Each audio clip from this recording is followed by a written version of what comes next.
A lot of trees in Oregon. I've met a few. Met one the other week who had the distinction of absorbing and transmuting the anger and angst of about 150 teenage girls. Didn't happen all at once. This was over a period of about 10 years. They paced themselves. Actually, the teen girls came in angry and sad and left regrouped and recalibrated emotionally.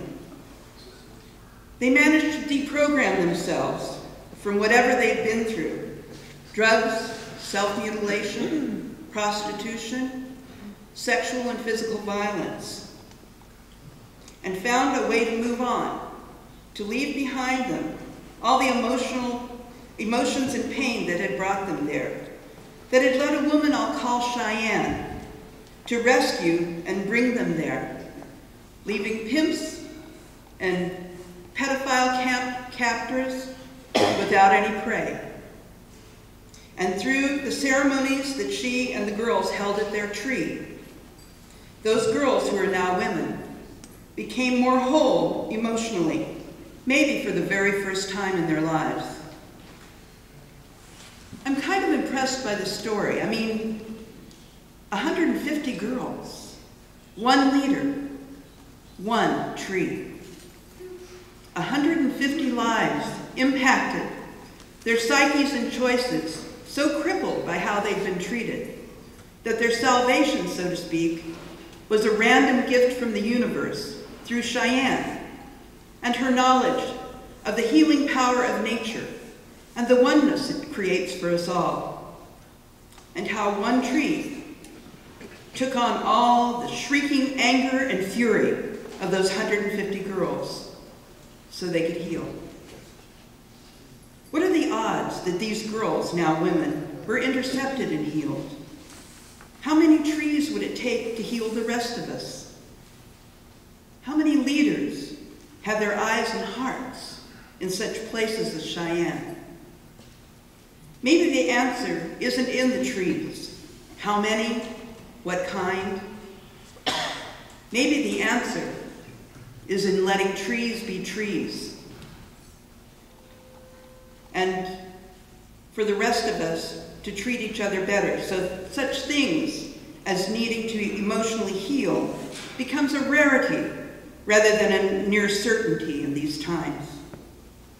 Enduring others' cruelty toward us when we're young, or even when we're older, is not the only price we pay. We must overcome our own self-enmity for allowing ourselves to be victimized, to have unknowingly given permission to be mistreated because we wanted to belong to our family, a classroom, a social group,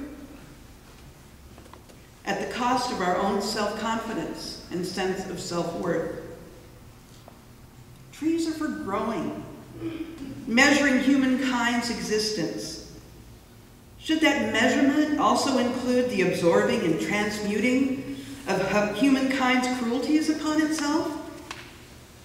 Can we as a society end the perpetuation of raw souls needing to be assuaged and vindicated of their abusers?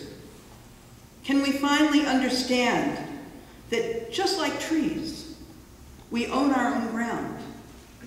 We are ultimately responsible for what our roots are fed and how we process or act on what we've been asked to take in.